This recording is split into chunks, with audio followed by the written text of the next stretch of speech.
All right, everybody, welcome back to the Mindful Hunter podcast. This is episode number 23. I'm your host, as always, Jay Nickel, and I got my good buddy, Tim Winslow, owner of Arizona Trophy Outfitters and an Alaskan guide on today. And we're going to talk kind of everything hunting. I got some questions about Arizona. We got some questions about sheep hunting. And then I kind of want to selfishly use it as an opportunity to get some more info about kind of Tim's background in hunting and how he ended up where he is today. So first of all, thank you very much for making the time, my friend. Yeah, thanks for having me, Jay. It's good to see you. You Canadians are locked up tight, man. Bro, I'm losing my shit, man. We're going into year 2 of this fucking nonsense. I got that deer. I can't even get a fucking deer home. Oh, it's brutal. It's brutal. So many people, like my outfitter buddies it's hard, man. Like, dude, we're going into 2 years in a row with essentially no clients. Oh, it's brutal. Yeah, because you guys have different stuff up there, concessions and way different stuff than we do here, and it's tough on those guys. Yeah. I mean, yeah. Yeah, I just did a podcast last week with Clay Lancaster, and he owns Mahoney Butte Outfitters up in the NWT, and they're going to let him at least take Canadians this year, but they wouldn't even let Canadians in there last year. And I can't imagine, like, the overhead. Like, that place is gigantic, man. And the helicopters and, like, just everything he's got going on. It's like, fuck. Yeah, it's really tough. I mean, in Arizona, are you guys not, like, you're back to business as usual? Oh, we were the Wild West even when it was going on. Fuck, I mean, man. That's my kind of party. Oh, yeah. I think we were leading the world at one point during hunting season for COVID, whatever rates or whatever it was. And hunters were calling me. I'm like, no, show up. We'll grab you. We're going hunting.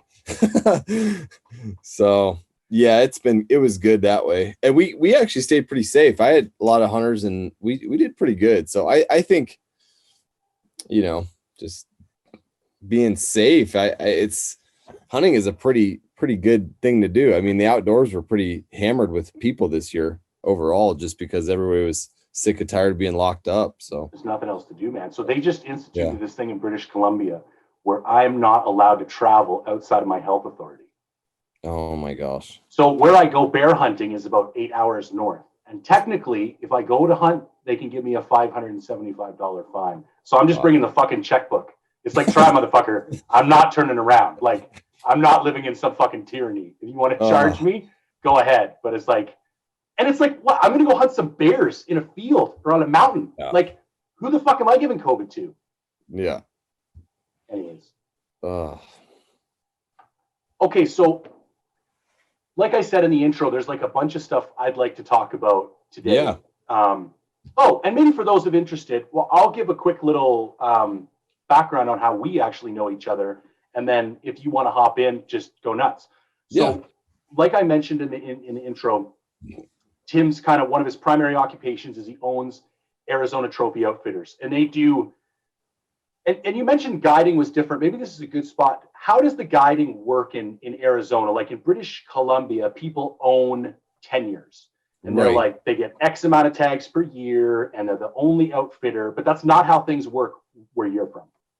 Yeah, it's different in every state. Arizona is more public land than anything else. So it's not across the board. So we don't have landowner tags. We don't have estates or concessions or anything like that. So what we have primarily is we operate under National Forest BLM. And for those of you that don't know that, maybe I don't know if you guys probably don't have BLM in Canada. It's everything is public is Crown land. So it's the same thing. Same.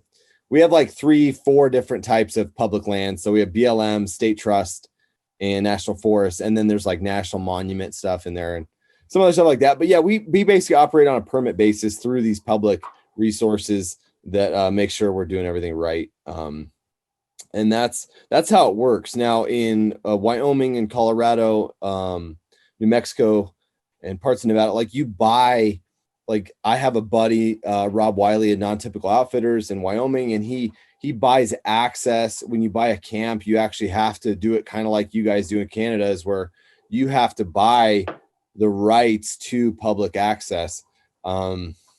which can be very expensive. I know a couple Canadian outfitters. I mean, we're talking multi-million-dollar investments to be able to operate on public land. So it's just different everywhere you go. Alaska is a little different too. It's a little bit of both. We have concessions and we also hunt public land. So either way, it's just trying to keep the numbers in the right spot. If you didn't have that, you'd have a lot more issues, I think, on public land as far as outfitters and guides go. So right, for sure. Okay, so back to the story. I wanted to go hunt Coues deer. This is going back three years and a bit. So I looked around, called a bunch of different outfitters, had a conversation with Tim. I was like, okay, he's my kind of guy. Let's go down and hunt some Coues deer. So I went down the first time. Yeah, it would have been 3 years ago. Got paired up with Chad. Yep. The equally crazy guy that we tend to. Yeah. We're both like the weird guys in camp. Yeah. Yeah. And so I've been down twice now. Got a slammer mule deer last year that'll probably still, like, that could be an animal of my life. I don't know if I'll ever kill a deer as cool as that one. Like, just that was the hunt and the rack and like everything about that deer. That's the shit dreams are made of, man. Yeah, it really was a special experience. And I know we had talked. Chad is like yourself, very intense, and the whole goal was for you to shoot a Coues deer, but Chad was so bent on he has these relationships with animals, whether it's a golden eagle that lives on a ridge, or it's like this mule deer buck that he's been watching since early adulthood. He just really wanted to chase that with you, and that was just a cool deal. You guys made it happen, and I don't think any other pair could have made that happen between you and Chad. So it was neat to see you guys succeed. So yeah, I remember getting a text the day before I was supposed to get on the plane, and he's like, "Listen, man, I know you're super into Coues deer, but there's this crazy mule deer buck. I really wanted to," and I'm like, "Bro, done. Yeah. Like, you had me at crazy mule deer buck. Like, lots of time for Coues deer anytime. I'm happy." The reason I like your outfit so much is that, like, I tend to do a lot of DIY stuff. I tend to do a lot of stuff on my own. I think there's a lot to be gained for that, but I think there's also something to be said for, like, the fellowship of hunting. And that's what I always get when I come down with you. Like, every year, I still got guys to today. Like, I was just texting with Brian probably yesterday morning, who I met 3 years ago. Yeah. And it's like, I meet dudes at your camp that I'll talk to for probably the rest of my hunting life. And I don't get that shit on out doing my own thing. It kind of scratches a different itch. But I like that for what it is. Like, I don't know if it's just your personality, your vibe, but I've never met an asshole in one of your camps. Like, there might be dudes that are like a little off, but like, there's no pieces of shit. Like, everybody's like a pretty good dude. Yeah. I think generally in the hunting industry or world, I don't really know. I can't, some people come offhand and talk about clients, bad clients. I can't say that I really have had one that really comes to mind. I think, and maybe part of that is because my goal is to have like a hunting, basically have a party every night for 4 months with guys that like to hunt and share stories and make fun of each other at the end of the day. And so that's kind of, I guess that's my goal. I'm not like so hell bent on like inches or trophies or anything like that. Is more if guys are laughing and having fun by a campfire, I think that's what they'll take home with them. And that's really how I connect with hunting. Like you said, there is a definite place to do things by yourself, and there's experiences that you can't have with other people. Especially bow hunting, but it's good to have a little bit of both, having fellowship and also really just getting out by yourself and doing things too is equally as important. So I think the other special thing is it's not an easy hunt. Like, you're not going to go down there and pay 15 grand to shoot some 400-inch bull. Right. Like, this is a difficult, low success rate, arguably high opportunity, but low success rate bow hunt. And you have to like hunting. And there's lots of dudes who hunt that I don't think they like the hunting of the hunting. Right. Right. But if you go down on that Coues hunt, if you didn't know before you got there, you're going to learn real fast Yeah. that like this is a ball buster. The terrain is challenging. The deer are switched on like nothing I've ever seen in my life. Like, yeah. And I think that breeds, especially like that's attractive to a certain type of dude. And It right is. away, mostly decent dudes are into that type of shit. You know what I mean? Yep. I agree. So I'd like to hear a little bit about like your background. And we don't have to get too deep, but like how did you get to the point where you are today? Like was hunting a family thing for you, or because like Arizona is a hunting state, you know? Yeah. But yeah. We kind of have people that hunt in Arizona are kind of snobs, I feel like, because it's so hard that those that are successful can kind of be a snob about it. But yeah, hunting for me really, it happened through friends. Really, I grew up with hunting with my dad a little bit, but he only quail hunted. We just bird hunted. The bird hunting down in southern Arizona is really good, and so we just did that. So it was actually the initial exposure, right? So I believe that hunters and guys that really get into hunting have kind of a natural instinct to hunt, because I have 3 other brothers that could care less about hunting. But they were all exposed to the same level I was, but the exposure is what created a curiosity. And then my dad, being a PE teacher, he thought it was a good idea to bring home like a PE bow, what plastic bow they used, the girls. And he gave it to me. And that basically started my big game hunting career. Whatever was like I could kill with a little plastic bow. It was like a 25-pound bow, whether it was like a pack rat or rabbits. I had the cops called to me a couple of times with neighbors running with rabbits with arrows stuck in them through their yard and whatever. But that's kind of how it started. And I think with anything, I just kept wanting to go deeper and deeper and deeper, and found an old Ben Pearson 1950s recurve bow. It was a 55-pound bow in my uncle's garage.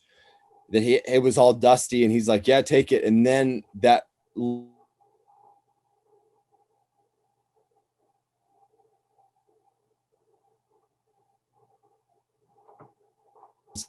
the short side of it, I guess, is I took a job in Alaska in 2012 and really wanted to dive into what was, up there, what you guys have going up in the North Country. And from my outfitting guiding career, I basically just started calling anybody and everybody who up there that like, I never really knew that guiding was really a career until I was exposed to Alaska. So I called a bunch of guys and outfitters and asked them if they needed help. And I didn't have any idea what I was doing.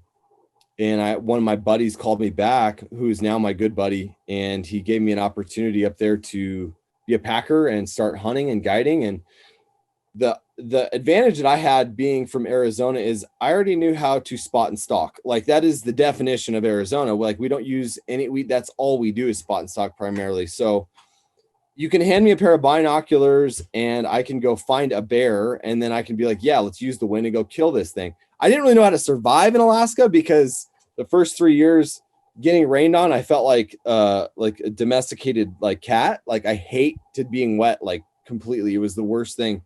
You picked a shitty place to go guide. Oh yeah. And now it's like, if it's not raining, I'm upset up there. I'm like, if I'm not wet, we're probably not going to kill an animal. So, but that's basically it. I stepped into that world up there in Alaska and guiding in Alaska. And then I had a ton of clients ask me about Arizona simultaneously and say, hey man, what do you guys got down there? Well, I was like, well, shoot, if you want to come hunt mule deer, let's do that. And so I basically started Arizona Trophy Outfitters from the archery, mule deer, Coues deer, have like that archery hunt was basically the foundation of my company. Right. And slowly but surely we're like, dude, we love hunting Coues. We started hunting Coues, and that's pretty much what we stick to. We stay in a pretty tight lane. I don't, people ask me about other stuff. I like to stick what we're good at. We're good at hunting Coues, shooting big elk in certain areas, and archery hunting, because that's what we love to do. So, but yeah, that's the short of it. And, I'm still doing both, still guiding in Alaska and outfitting in Alaska too, and taking some of my own guys up there too. So yeah, that's it. So I got some questions about Arizona specific. So we'll start down south and then we'll kind of move up north.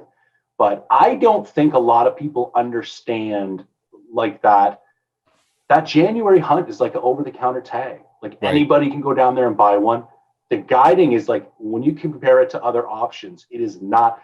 I always say it's like the working man's guided hunt. You know, it's is, like, yeah. I did the math and it costs a bit more, but not much more than what it would cost me to like go down myself, figure out my own food, figure out my own transportation. And like, that would be such a nightmare for me being all the way from Canada, that for the extra couple bucks to have you take care of it all and just show up to like a set up camp is like well worth the cost. But maybe talk a little bit about because people's minds are they're like, what? You go hunt deer in Arizona? How do you do that? And I'm like, well, it's not even that hard. So maybe talk a little bit about just opportunity in general in Arizona. If people are wanting to go hunt, what's a good way to kind of get their foot in the door down there? Yeah, I think you know, the over-the-counter opportunities in Arizona are awesome. It to me is the best way to hunt deer in Arizona, because what we don't have, which so many other states have, is we don't have general over-the-counter rifle hunts. Okay, you cannot buy a rifle hunt over the counter as a general tag like you can in a lot of states, and we do not have a rut rifle tag for any deer species at all. So that takes away all of that. And then what you have is this opportunity in middle of December and all of January to hunt deer in the rut with a bow. It's essentially over the counter in most units. They're probably gonna change a little bit of that stuff up.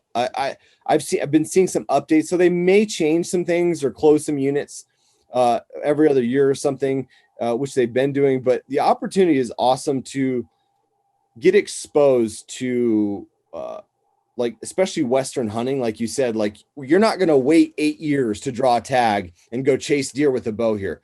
You're going to come, you're going to see what it's all about. You're going to learn a lot. I really like to let people know too, especially I take a lot of guys that have never hunted out West before. It's a great way to get your feet wet, because I said, what you're going to learn from our guides, you can apply it to Nevada, Colorado, whatever you want to do. You'll learn the tripod glassing, that whole game, the spot stock game that you can do anywhere. And it's the hardest in Arizona 100%. Because there's not much cover. So if you can get it dialed in Arizona, you can go use it and apply it anywhere. So that's kind of that to me, that's an advantage being a non-resident or somebody like you that it's totally different environment and you're just getting, fully immersed in what we're doing down here. So I also think the time of the year, like what else are you going to go hunt in January, man? Like there's nothing going on. It's perfect. And glassing for coues will change your entire game. Like nothing seems hard. There's no other animal I can think of that while you were looking at it spontaneously disappears. Oh yeah, no, exactly. And you're just like, and you don't want to blink because it's like, and then it just like comes back into focus and it's maddening. Yeah, they're awesome. They're an awesome little animal. They have what I consider, it's like the whitetail sixth sense. So mule deer are not stupid. I don't like when people say mule deer are stupid, because they're not. They have a different defense mechanism that rely on numbers more. And so coues whitetail, they have the sixth sense that they don't have to see you, smell you, or hear you. They can just either drop into a hidden, whatever, the trap door, or, use their camouflage that they use and disappear into shadows and just disappear from you. I mean, they'll just, I think you experience that too. Well, they'll just get up out of nowhere and just sprint out of a bedding area for no reason. Just, they have that extra caginess about them, it makes them fun. So. Yeah. And it's still on my to-do, man. Like I'm not going to be able to rest until it sticks in my, and I've got like legitimately close a couple times. I can remember Chad being so pissed off, man. He's like, he's 30 feet away. He's standing up. He's right in front. I'm like, bro, I can't see shit, man. It's like on the other side, it was like some mesquite or something. I'm like, he could be 10 feet away. I don't fucking know, man. Like, I'm sorry. I can't see the fucking deer, bro. If you've been on a radio with me or Chad or somebody else, and you didn't have to go into therapy afterwards, after a week long, that's a plus. That means you're ready to, level up again, because me and Chad and a couple of my other guides, I mean, radios get intense, as you know. Yeah. And both ways too. Like the day before we killed my mule deer, like shit got heated because I was going on like failed stock after failed stock. Yeah. And I'm like, motherfucker, you're just sending me all over Hell's Half Acre. Like, can we like be strategic and maybe some of these like not go on? But the thing I love about Chad, and he knows me, like that's the only reason, like I will not stop. And it's like I might have been pissed off, but I'm just venting. Yeah. But I remember saying to him, like, dude, I can't just keep like, and it was like I wasn't even getting close. I'd get like 300 yards, and they would just, oh, I'm just gonna take a left turn now and just walk way off on the horizon. And you're just like, I just spent an hour and a half getting all the way over here, looking at my setup, and then they just randomly, just the whims of the man. Yeah. Okay, so I don't want to spend a lot of time talking premium units in AZ because, to be honest, I think the topic is like overly covered. If you know what you're doing, it's smart to build points and wait a decade and go in for something cool. Great. Go listen to Jay Scott's podcast. He goes insanely in depth on that shit. Yeah. And I think that the takeaway is, and I highly recommend it, even for the DIY guys, go guided your first AZ cruiser mule deer hunt. Because what you're going to learn that first year, and don't be a dick and go back to the same area, but what you're going to learn in glassing techniques and how to cover ground and like where to glass from in that first year, even if you decide to do something on your own after that, is going to be well worth it. And you're probably going to come to the same conclusion I came to, that it's just the logistics are simpler. And because it's not a crazy expensive hunt, you're better off just going with somebody. Yeah. And that's really what we try to do, honestly, is we try to teach people. I think that's part of being a guide. You naturally want to help people and teach people. So, and it's actually evolved into like our counter, like a sister operation that we're running right now, which is drop camp hunting, because we have these guys that we've taught and they've learned the areas and they know and they understand how to do this, but they still need, like, they love the way we set things up. They want to have a little bit of a scouting option ready to roll. And so I'm like, yeah, Arizona is made for guys that want to get out and rock and roll by themselves, because there is so much opportunity that doesn't take a lot of points to. So that's what we do on for some of our hunters that have hunted with us a few years. We say, they're like, hey, we want to hunt over here. Can you set us up and tell us where to go? And, and some guys don't, they're just young guys. They're like, hey man, what do you got? I'm like, I'll get you dialed in to an area and have it all scouted and ready to roll for you guys, because there's only so many hunters we can take. I mean, realistically. And that's what I try to tell people too. A lot of our guys, I mean, half of our hunters, are like retired guys. Like they need a guide in more ways than one, for safety foremost, and just helping them along. But you can hit the ground running, you go on a guided hunt and then go do it yourself. It's a good option, man. It really is. Yeah. Okay. So let's go up north a little bit. Let's talk about, the type of animals you guide for and what hunting up looks. And obviously, selfishly, for anybody who listens to this podcast, they realize that I'm doing my first sheep hunt this year. While I'm interested in everything we're talking about, the real reason you're here right now is so I can pick your brain about sheep. But I've gotten a ton of questions about this other stuff, and I wouldn't be doing my job if we didn't cover some of it. So let's talk Alaska, what you guide up there, the outfit that you're with, and all that kind of stuff. Yeah. So in Alaska, like I said, I've been doing it for like almost 10 years up there.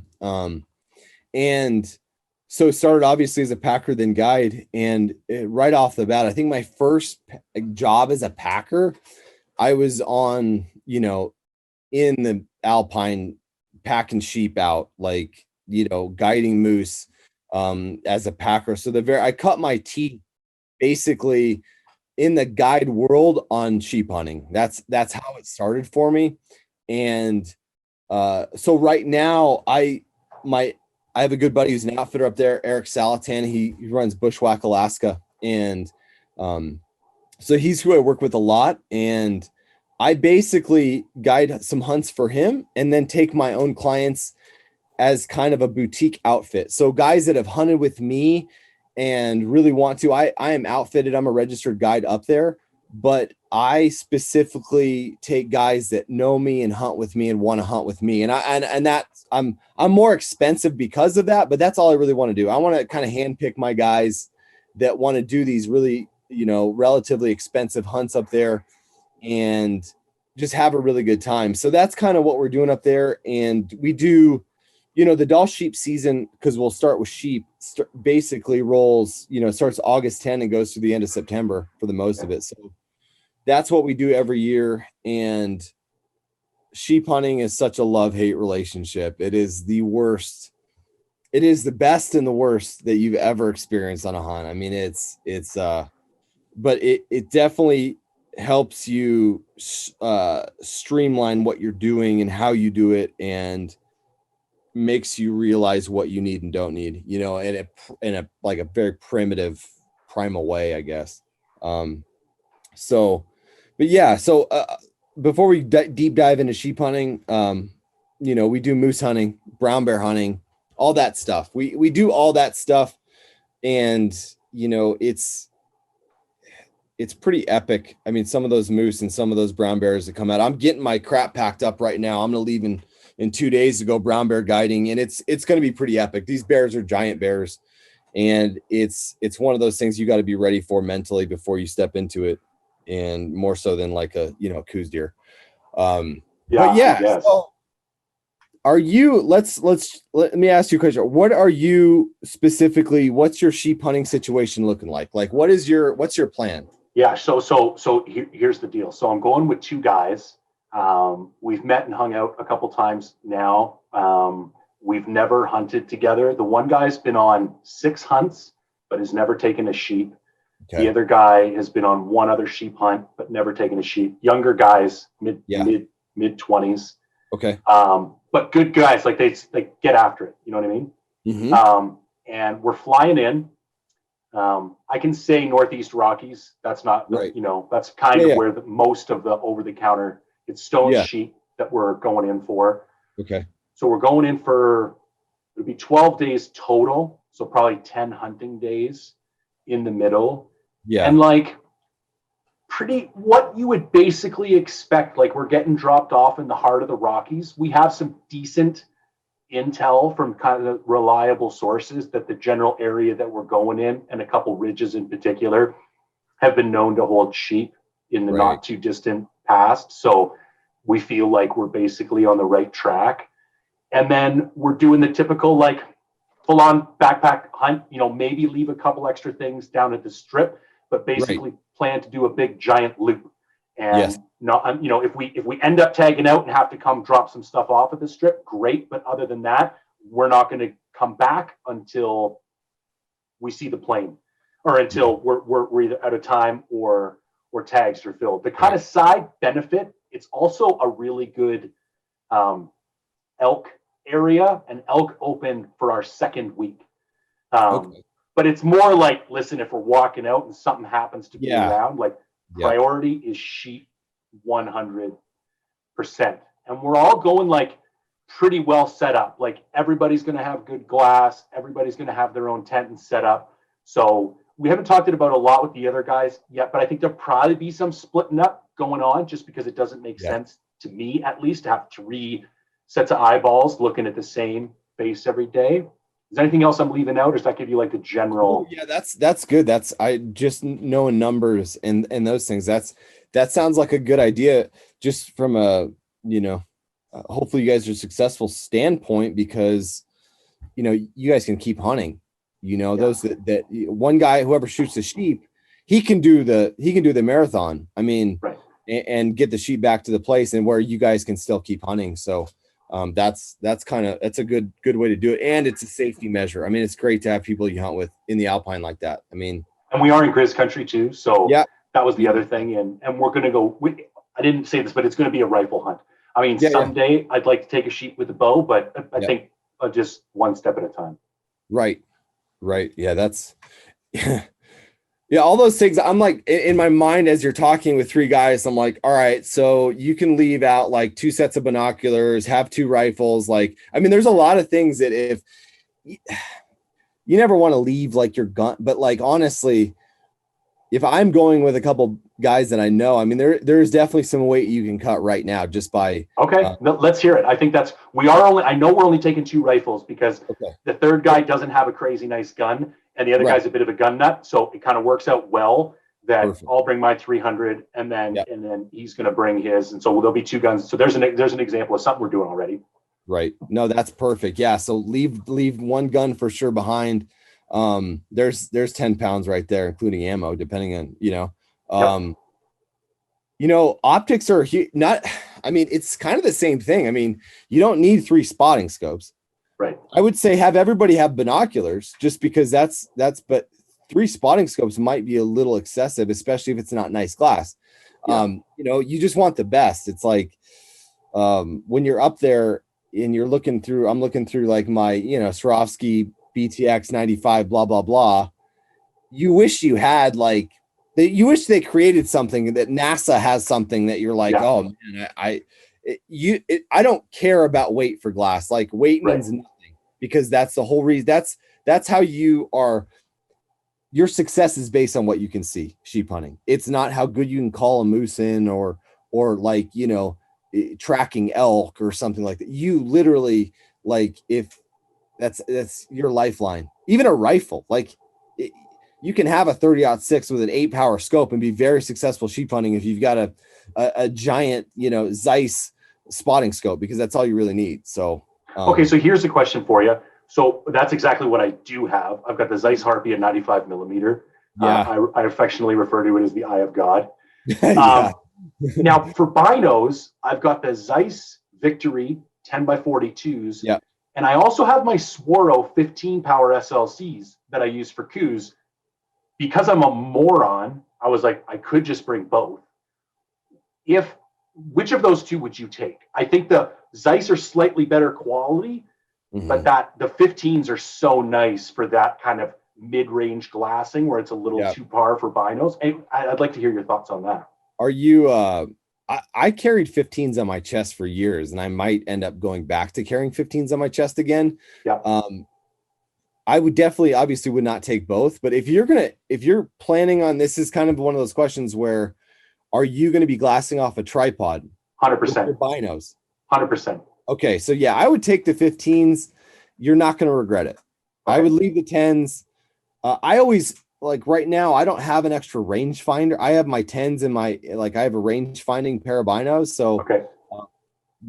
I always just carry 10s, and that's why I have the BTX, because that's what, if I'm going to sit down and glass off a tripod, I use the BTX. Okay. And so, but for you, that would be ideal. I would say just leave the 10s at home, take the 15s. Yeah, you'd be money. Okay. Money. I like it. I do. And I can look through those 15s all day. And they just, that extra 5 power is a big deal, man. Yeah. And it is, especially stone sheep hunting, because doll sheep, it's different. Right. Doll sheep are white on a green hillside. Like you don't even need, and they don't go to, like, they don't hide. There's nothing to hide. Those stone sheep will get in there with the elk, Right. And so you need some glass that, especially if you're sitting down, you don't want to miss too much. So, yeah. Okay. So while we're on, why don't I real quick, I'll run you through just like general gear setup. Yeah. So I'm going to take a Hilleberg Nyack, a Big Agnes Q-Core sleeping pad. I run a down quilt. Okay. Now, so I get it. I've been in wet BC before. I've had really good luck with this particular quilt. I've done elk hunting with it before. And I think even if we have a couple of days of rain, I don't see it raining the entire time. So I realize that's a little bit of a risk factor, but for the weight, I'm willing to kind of run that risk. I'm going to take my lighter jet bowl. I took my MSR reactor goat hunting this winter, and I just don't think it's necessary for a mid-August hunt. And my jet boil is like a full half-pound lighter out of 4 years, and it's never failed me now. So I think it's a good opportunity to save a little bit of weight. I'm going to run those La Sportiva boots. that we've gone back and forth on Instagram a couple Right. times. Yeah. The kind of big hardcore ones. I love those. They're my kind of go-to for everything now. Yeah, camo is the same old. Gonna run Sitka gear. They sent me their new Dew Point rain system, so I'm kind of stoked to try that out this year because it's pretty light. Food, I've got it down to about 2.2 pounds a day for 34 to 3,500 calories, and that's, I'm a pretty nerdy guy, and that's about the best I can do. Trying to think of, I'm running a 300 Win Mag, and I'm shooting those Hornady Precision Hunter ELDX 200 grain out of a Tikka 300 Win Mag, and I got a Vortex Viper PST Gen 2 15 power scope. That's a good setup. I'm pretty happy with it, man. I can hit 4-inch steel at 400 all day. No, I like 16 power scopes. I don't, anything more than a 16 power scope, we shoot 1,000 yard stuff all the time with 16 power. So it's fine. Shit. I mean, there's a difference in target. There's a hard deal when you get into this like shooter and hunter, and there's like this like perfect meet in between of like being a shooter and a hunter. And some guys are on way too, far ends of both sides. And that's a good setup. You're going to be able to kill stuff. And the question is, Jay, and this is where my sheep hunting has kind of led. I always think of things as guiding. I have to carry twice as much stuff as and have just a lot more safety stuff. But the quantity is now kind of my biggest thing. Is like I only bring, and I don't know what your quantity is. So like now I will bring only one pair of pants, like period. Same. That's it. So, and a pair of rain pants, obviously. I have some puffies that are awesome. So I have like 3 pairs of pants that you can use. And same with shirts. You actually need to, for me, you need a couple shirts, hoodies. What kind of shirts are you running? What kind of base layer? What's that looking like? Yeah. And there's a couple things that are still up to grabs. You're totally hitting where I'm going, even on my goat hunt this year. I mean, I'm basically what I wear in, and then maybe 2 to 3 more pieces that will allow me to layer up or layer down. So I'm going to run the Sitka mountain pants for bottoms, and I won't even bring long johns for a hunt like this, because if I want some heat, 99% of the time I sleep in my pants in my down quilt. Plus, if I'm a little bit wet, it dries me out overnight. Socks and pants almost every night.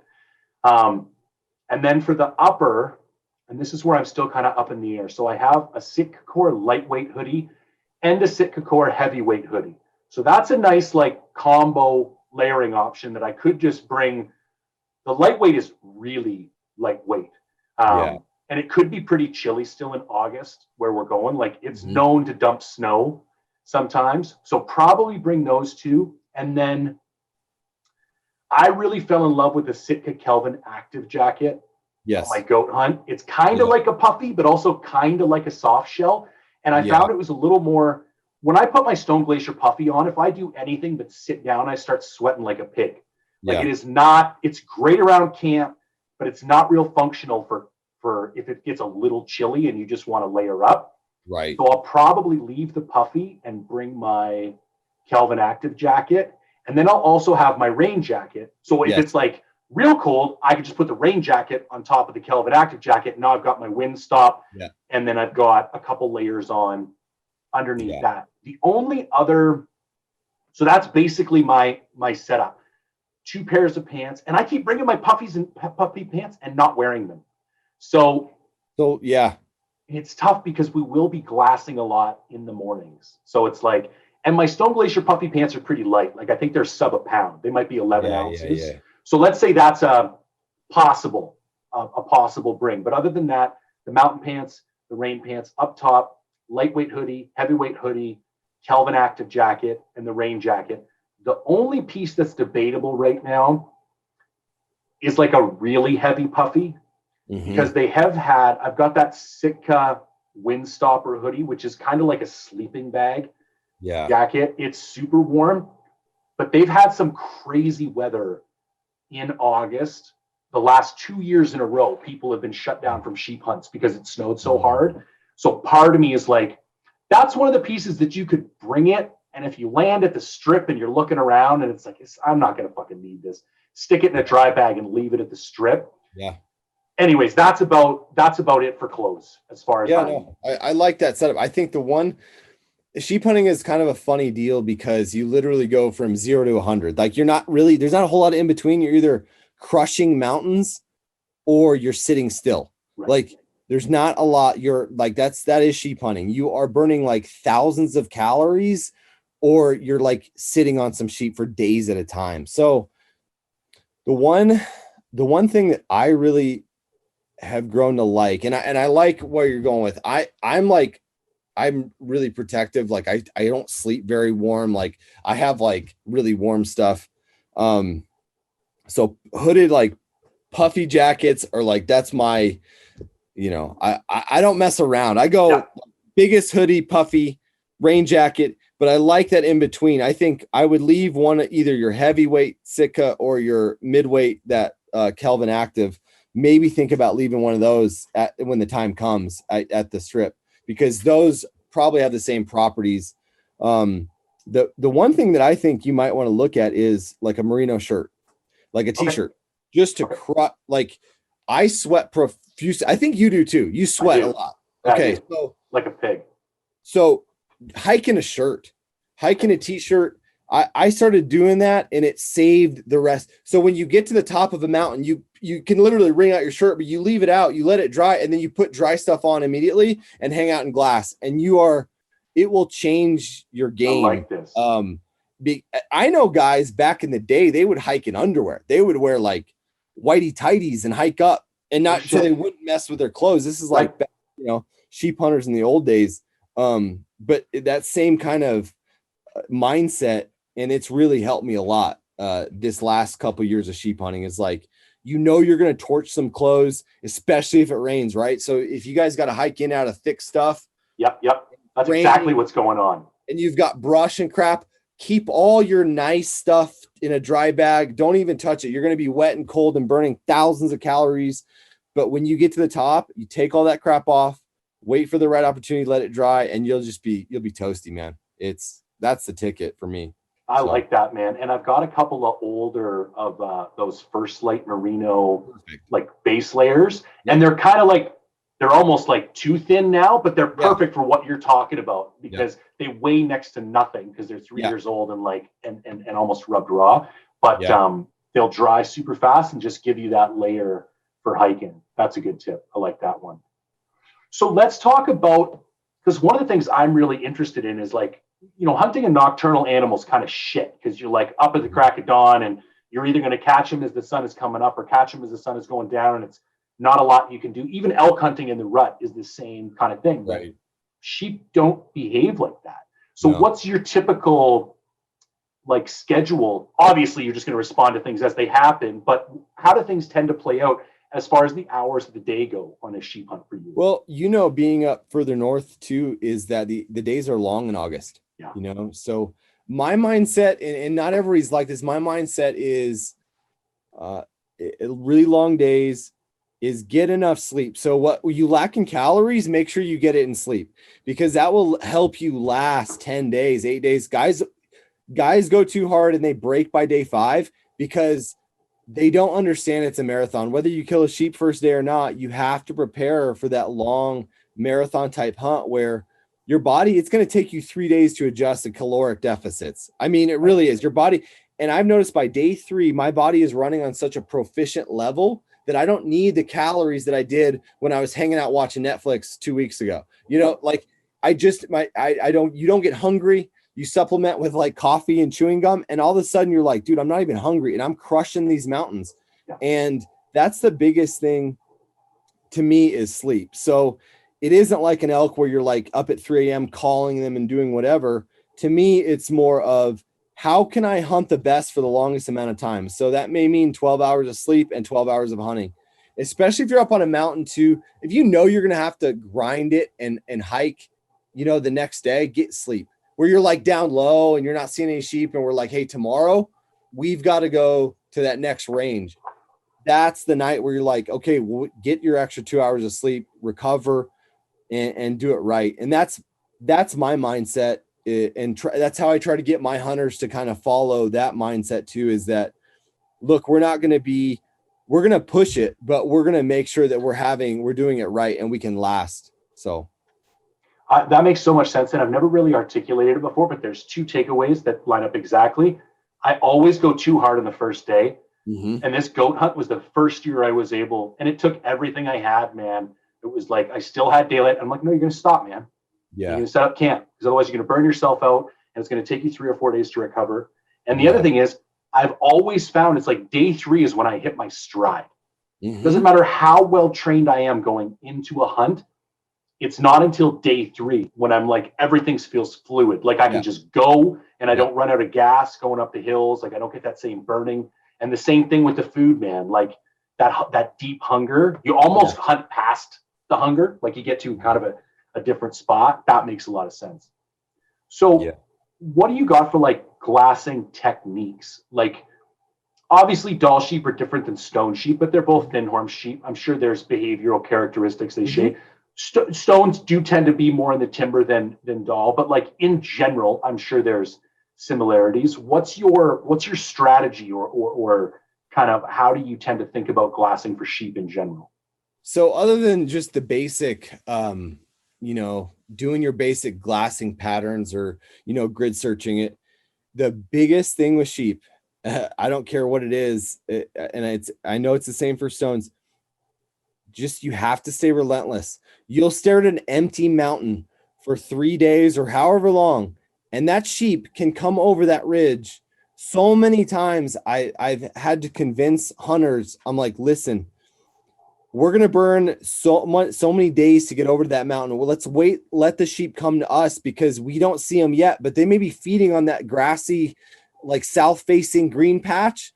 And that's what they do. So the biggest thing with sheep is just not giving up mentally, knowing that at any given time, a ram can come over a ridge line or appear at any moment, because that's how they do it. They're not like they stick to certain areas, but man, they get moving and they'll just roll ridges. And you'll think, I've had a number of times where I'm like, dang, dude, those rams just left the country. They walk like, 2 ranges out, and you can barely see them. And the next day they'll be back. And you just don't know until you know their habits. You don't know their habits, and that's kind of how I looked at it. Last sheep we killed, we watched them for like 5 days, and we realized, hey, they're going to stick around this area, but they kind of like to drop down and feed on this really certain grass, and then they go back up. So we kind of, had to stay on it. So it's really just a matter of just being relentless, being consistent, being diligent, and making sure somebody's watching at all times, because they can really appear on the skyline any given moment. So that's my main takeaway from sheep hunting. What are some things that you find people come consistently unprepared for? Well, it does range depending on the age of hunters, because I'll have guys that are pretty old come out too. I would say the most guys are not ready to go and push it for as long as it actually, like, for in the times that you need sheep hunting, it starts very hard because you got to get out into the alpine. That mental preparation that goes beyond doing 15 minutes on the elliptical or whatever, there is a certain level of burn that you're going to experience that is okay. You are not going to die.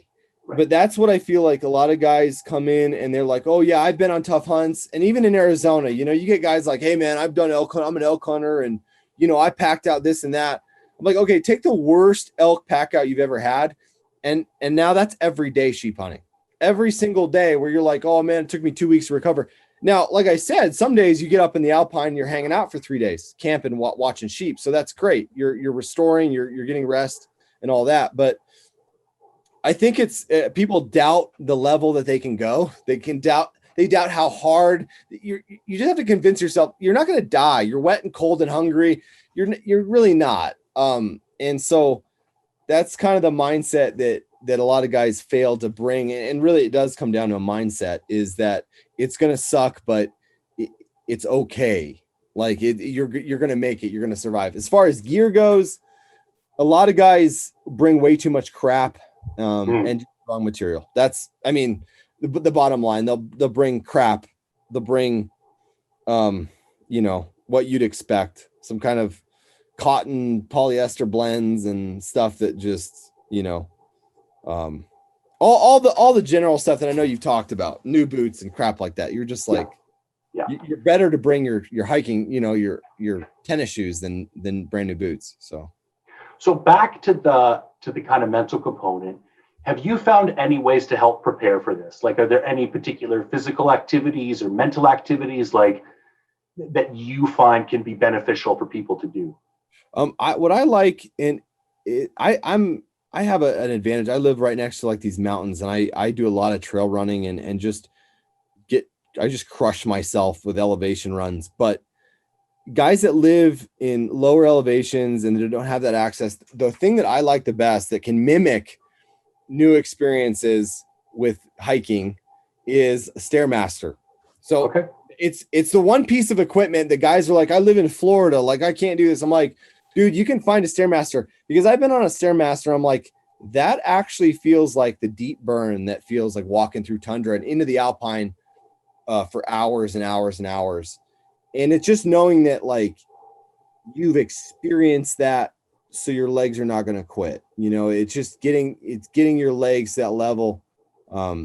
Resting is a huge thing too, Jay. I mean, you touched on it with your goat hunt, but you know, not everybody's going to come in. You three guys are not going to all come in on the same wavelength, you know, as far as fitness goes, and it just overall, and making sure guys are rested and in the same, like that first burst, you know, 3 or 4 hours hiking, take a rest, make sure and rest, take an hour and make sure and just draw it out so that you guys can all be at your peak when you need to be. That's my biggest thing. 'Cause I'll take packers out. So I'll take kids. It'll be me and a hunter and maybe another kid or two that are learning to be a guide. And I have to kind of manage, you know, this kid's 20 years old. He's not carrying much. This 65-year-old's not carrying much, you know, and trying to make sure everybody's on the same page and can last. So that's something to keep in mind, not trying to be a tough guy and be like, oh, you know, let's go. Well, you know, you guys are hunting together. So making sure you guys are all good and being honest with each other. Like hot spots will ruin a hunt. Like I have had a lot of hunts ruined by guys getting their feet just torched. Feet are everything. So if somebody's like, hey man, my boot's kind of rubbing, and you're, you know, stop immediately right there, address the issue. I don't like moleskin. Like there's actually, I'm going to go into like deep foot care here because do it. Okay. So moleskin's garbage. There are two things. Duct tape is great. Duct tape is really awesome. So I'll duct tape my heels or places that I know rub before the hunt even starts. Just making sure you get a good seal. So use your Zeiss lens wipes or alcohol. Get a good seal on that duct tape. It'll last for 3 or 4 days. Leuco tape is really good too. Leuco tape doesn't come off for a couple weeks. The problem with Leuco tape is it can be abrasive and tear up your socks, and it just has an abrasive. Duct tape is slick in it. You just want to avoid that. The key to saving a hunt, though, if you get a rub spot or even a blister, super glue and a Ziploc bag, or like anything that like is plastic membrane, you can cut a little piece of Ziploc, super glue it, and create new skin that will save your foot. Dropping bombs, man. It saved a couple hunts because you have guys that literally are bleeding, and it'll hurt for a second, obviously super glue, but you super glue a Ziploc baggie, or, you know, that's kind of material, and you get that good seal, dude, it's over. I mean, you can roll. It's not gonna, and you can even duct tape over that, or duct tape another layer of super glue and duct tape, but keeping that abrasion down and that pain down, and that's it, man. Those are the things that, like, I'm really serious about feet, because my feet sweat so much that I have to be very, diligent on it, is definitely having a sock regimen. Like we didn't touch on socks when you talked about gear, but I would say have one pair of like underwear and have 5 pairs of socks. Bring 5, like, just because you can keep a sock rotation and keep your feet dry and keep your boots dry. So like by you getting dry socks on, it's actually drying out your boots too if they get wet. So that's just kind of some stuff right there that has really saved me along the way. Is like, if I'm going to bring, the couple little things that can save a hunt are like little duct tape on your water bottle, a little bit of super glue, those kinds of things. So I love it. I'll throw in one more too. Don't take off your boots at night until your boots are dry. Yeah. I find people roll into camp with wet boots and they take them off. And it's like, there's no heat source inside. It's going to be kind of moist at night. The boots are not going to dry out at all. If you just force yourself to wear those boots for the 3 or 4 hours at night at camp, your body heat will force that moisture out through the boot. You can watch them, like you watch the dryness kind of creep up the boot, right? That was a big one for me, recognizing. Yeah. And I do that with everything. I do that with my clothes. Like when I get to camp, I like your idea of the second shirt, but if I don't have that, I don't take off any of my internal clothes until it's dry. Because as soon as I take it off my body, there's no more heat. And it's just going to sit there clammy. I was climbing in on my goat hunt. I was climbing into my synthetic kafaru bag, soaking wet. Yep. Like from sweat, from walking around all day. Like you could have wrung me out. And then slowly by 1 o'clock in the morning, I would be down to like my thin layer and long johns. And I would just slowly take, as they dried out, and they would be like crunchy dry. Like, and they would slowly just take things off, fold them up, stick them in a dry bag, and then I'd wake up to like nice dry clothes. Yep. But you just gotta, and it sucks getting in that sleeping bag. It's like clammy and it feels disgusting, but you just gotta, and that's the benefit of a synthetic bag. Yes. If somebody was newer to hunting and going on the hunt I'm going on, I would say take a synthetic bag, because it's one last line of defense that if shit hits the fan, no matter what the situation, you're going to be able to climb into that bag and dry yourself out from the inside out. And you don't have that with the down bag. Yeah, I practice that specifically, Jay. I wear my clothes 100% of the time. I never take them off. I climb into my synthetic. I have a Wiggies, synthetic Wiggies, and I climb in there wet, and it sucks. But absolutely, I'm 100% behind that. I don't like to like recommend that, because people can do that, and then like I don't want to be responsible for somebody freezing to death. Yeah. But make sure you know your tolerances. But that is hugely important. Gloves are a big deal too. Like, we didn't touch on gloves much, but like I know Sitka and Kuiu, they make like leather-based gloves. Leather-based gloves are awesome because they'll dry out. If you get them wet, just leave them on. They will dry out, and they're really awesome. And they have a lot of good insulation qualities when you're dealing with obviously glass or even with fire, jet boil, or that kind of stuff too. So. Now, you mentioned a Wiggy sleeping bag, and the one piece of gear I got turned on to this year when I went on my elk hunt was the Wiggy's waders. They're like 11 ounces, but these backcountry waders. Is there any kind of like weird pieces of gear like that you wouldn't expect were like super beneficial, but it's something that over the years you found like came in handy time and time again? Yeah, there's a couple things that I mean, there's some basic equipment. I mean, you fall in love with what you end up using a lot. I love a foam sleeping pad. So that I am 100% sold on foam sleeping pads, because now foam alone or foam underneath an inflatable? No, just foam. Okay. Just foam. They're really bulky, but they weigh nothing. And here's what happens every single hunt. They end up being literally a place for my hunter to sit, because I take we have camp, right? So you spike out, you have camp. I will put my foam pad. I'll bring my little foam sleeping bag. It's like a Z-Rest or whatever you want to call it. I bring it everywhere with me. We'll sit down, we'll have lunch, and our butt will be dry and warm, because even when you're sitting with, rain pants on wet ground, it's still cold. It's still sucking the heat, which ends up being calories from your body. And that's a huge piece of equipment that like I won't go anywhere without. I just had, and it's not like I've had like nightmare like failures on blow up stuff. I just don't you can't put them on a rock, on sharp rocks, and sit on them. And that's kind of the caveat. Like that's where it kind of mixes with me, is like, I have to have one of those because I need to keep my hunter comfortable 100% of the time. And so that, like, my mindset is kind of guiding always. So it's like, how can I keep him mentally in this game? And so just little things like that, you know, I may not offer that to him until day 3 though. Right. You know, Right.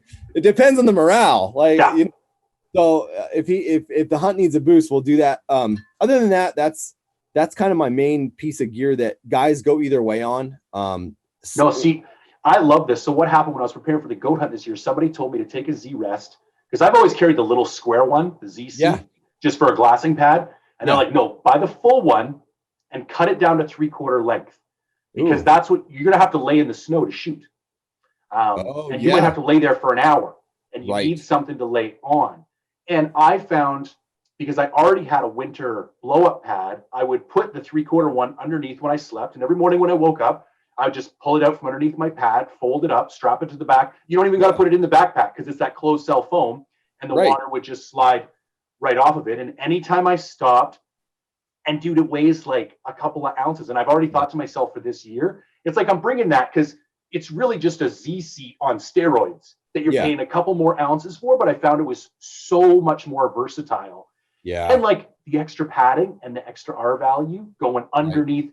And it's also protecting your inflatable a little bit more. That was the other counterintuitive thing. I don't know what the condensation has been like on your hunts up north. It's terrible here.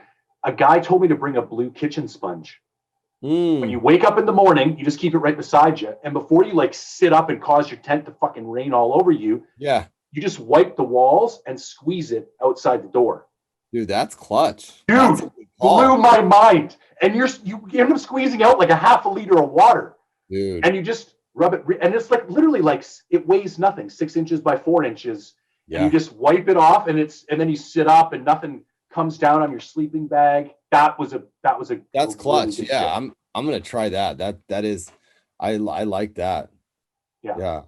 That was yours. There's your gift for the day. The one thing too that I will say about air mattresses, air blow up, whatever you want to call them, Big Agnes, Q-Core, all that stuff, is they're way more comfortable. Yeah. You can sleep on uneven ground. Like for my hunters, I'm like, you know, these guys are 6 years old that come out. I'd rather have them have an air mattress and have me have something that will not fail, because I can sleep on the ground if need be. If his fails, I'll give him mine and I'll figure it out. But you know, sleeping and rest is a very important part of sheep hunting. And when you're on uneven ground, those air mattresses come in really handy to kind of, you know, break up the rocks or whatever terrain that you're trying to, you know, get your footprint on. So something that took me a while to learn too was like, that's not an area to cut ounces. I used to take, like, dude, I weigh 255 right now. Yeah. And I used to take the lightest, you know, kind of smallest pad I could, which is a Thermarest Neo Air X Lite for most people. And it was only last year I moved up to the Q-Core SLX from Big Agnes. Probably weighs an extra half pound, which is not insignificant when you're talking about a hunt. I sleep so much better, man. And it's just like, I think if anything, I try to tell people, like, just think about the weight that you're cutting, because some weight is worth cutting and some weight isn't. And it's like a pad is one of those things that I'm just not going to compromise on. I mean, because like you said, the quality of, and I don't sleep good. I don't get freaked out, but like I just toss and turn all night. I always have in the mountains. So anything that I can do to minimize that, even if it means carrying, you know, an extra half a pound or whatever, I think it's totally worth it in the long run, because it's all going to affect your performance the next day. It is. Yeah.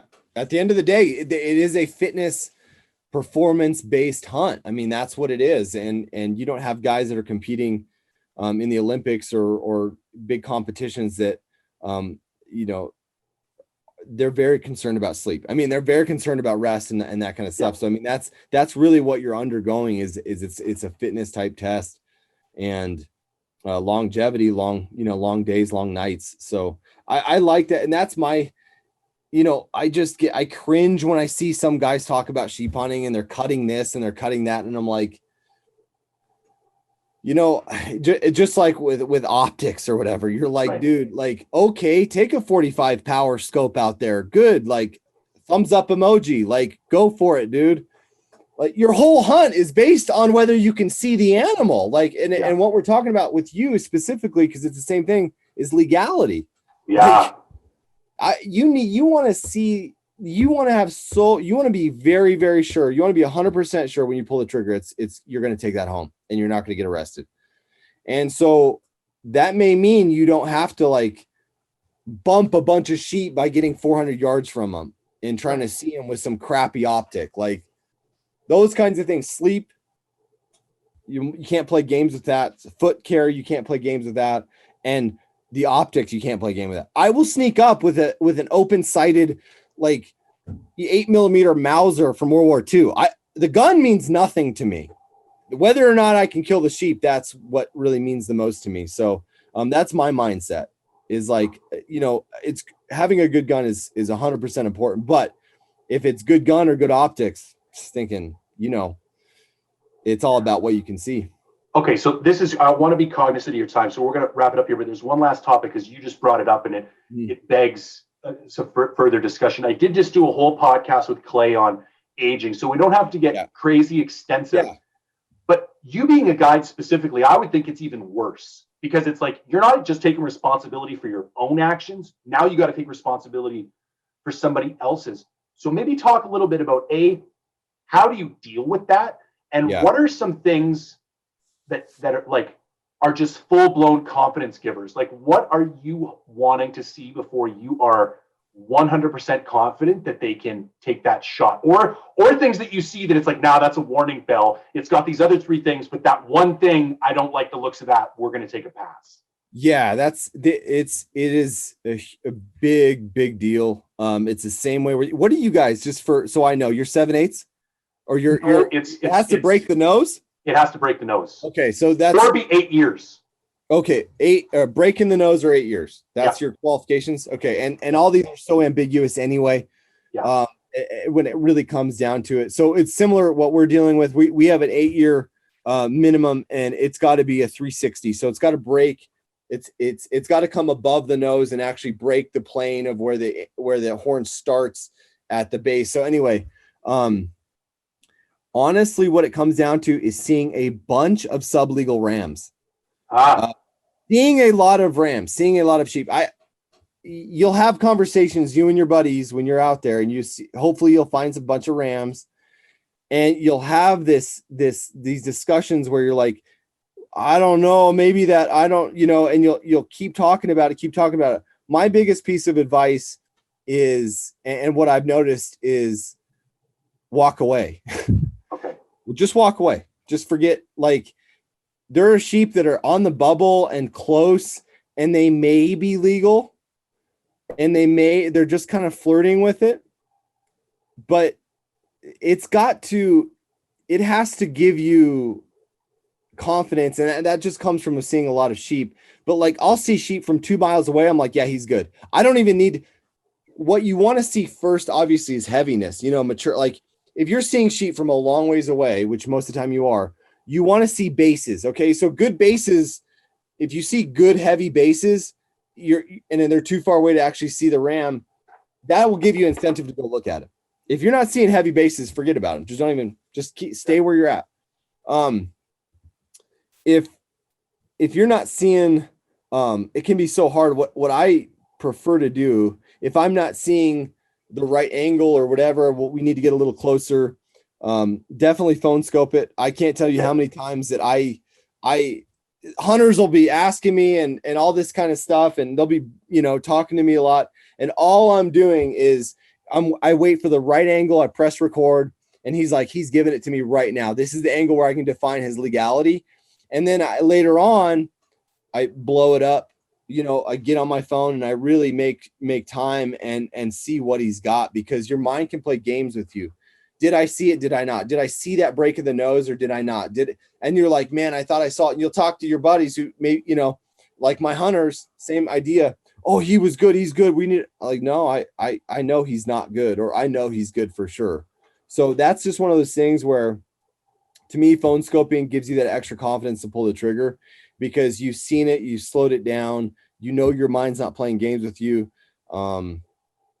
And you know, when you have to walk away from sheep, you're like, it's a very tough thing because you're like, dude, these rams are just not good. We need to go find other rams. It's a tough thing to do. It's a tough thing to do when you have two guys or one guy that really is believing something else. So, or that wants to just stay and wait, or he's sore. Because you'll run into that where you're like, look, like we got to leave these rams and we got to go find other ones. And it's going to take that extra effort, that extra push. So those are things to kind of look out for. I would say as a hunter, there's like this thing where you have, and you've seen enough animals, Jay, where you're like, you just know he's big, you know, where you can just see an animal and you're like, he's big. Like I didn't have to hunt. Guiding brown bears was this weird thing because brown bears are so big, but you're like, everybody always said it's the same thing. Like, oh, you'll know when he's big. Well, yeah, you know when they're big. You know, when you see these rams, you're like, oh, dude, yeah, like that's the ram that I've seen in 1,000 pictures on Instagram. Like that gave me that look. He's giving me that look where, you know, I want to get closer. I want to make sure, obviously, but don't try to make something that it's not, because sheep hunting, you have this like evil time that is like all you're doing is sitting on this mountain, and you could be watching the same sheep for like 7 hours, and your mind starts giving you, you know, mirage full curl looks. And so that's that. I won't say anything more, but just use a couple different ways to help yourself out. Phone scope. What's the first reaction you got when you saw the ram, other than like, I'm excited, I just saw some sheep? Yep. And also just obviously what your buddies say, but what it needs to give you that right look. So that's basically it. That's awesome. Okay. I'm going to put all your stuff in the show notes, but maybe close it out. If people are looking to go to AZ or AK or whatever, like where can people find you? Where can they follow you? And I remember giving you shit the first year I came down about how terrible your social media game was. Yeah. And I need to give you credit because it has gotten substantially better. Like you're active, you're engaged. I get lots of pictures. Yeah. So let people know where they can find you and kind of follow you or hit you up if they're looking to hunt. Yeah, I have an Instagram. It's AZ Trophy Outfitters _DCH, which stands for Drop Camp Hunts. And ArizonaTrophyOutfitters.com is my website that you can always hit me up on. I have a YouTube channel as well. It's ATO vertical line. What do you call that, Jay? What's the vertical line called? Oh, that's a really good question. I use it all the time. I know what the little squiggly one's called, a tilde.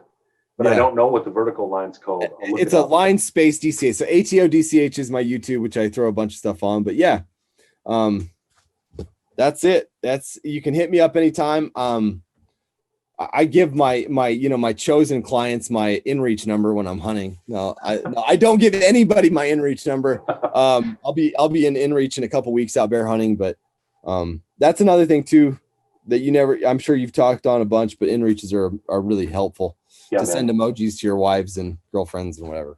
So yeah, I have to give my wife shit. Like she doesn't even reply anymore. Like she could care less. And I'm like, I'm looking for a little emotional support. It's like seriously. Day 7, I'm alone. I probably just cried. I was like, I could use like, oh, how you doing, hon? And it's just like I get fucking, I'm still alive is what I'll text, and just radio silence. I'm like, did she get it? Like I was like, fuck. Like I get it. It's cool. I like that my wife is not like crazy needy and she doesn't mind that I go away, but I was like, a little bit of concern would be good, you know? Anyway. Yeah. No, I'm right there with you. That's awesome, man. All right, brother. I want to thank you for your time today. That was super beneficial. And what we'll have to do is like a wrap up, maybe later in the fall, once you get back, and then we'll have a bear season and sheep season under your belt. We'll get you back on and see how your seasons kind of went. That'd be awesome. Yeah, absolutely. That'd be great. Every time you go out hunting, you learn more stuff, you know, you learn more things. And so it's great. It's great to do it. Great to share and have a community that people can benefit from. And it's great, man.